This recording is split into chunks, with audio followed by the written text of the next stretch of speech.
Très clairement, la téléconsultation a connu sa mutation. On est passé de quelques dizaines de milliers à plusieurs millions de téléconsultations durant cette période qui s'est passée.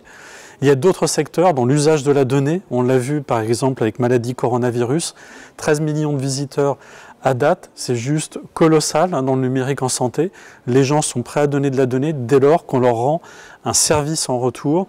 Là, on rend deux services, m'orienter dans le parcours de soins et contribuer à la recherche. Et donc, on a installé maintenant cette idée que le numérique en santé pouvait clairement amener beaucoup de services aux professionnels de santé, aux établissements de santé, aux hôpitaux, aux cliniques. Je crois que là, on a pu le voir lors du symposium. Il y a un véritable consensus, que ce soit chez les associations de patients, les représentants du monde de la santé, les acteurs institutionnels. Jamais on a eu autant besoin de numérique en santé, en fait.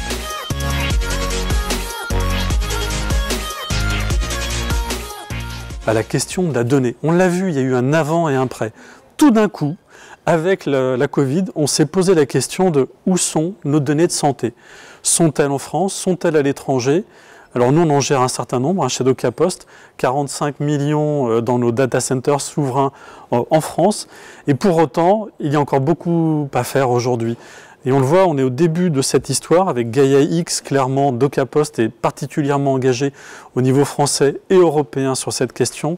Mais jamais autant cette attente n'a émergé dans l'expression claire des Français vis-à-vis du numérique. D'ailleurs, Dominique Pont l'a souligné, les Français, pour plus de la moitié d'entre eux, sont en attente de numérique, mais surtout en attente de numérique avec de la confiance.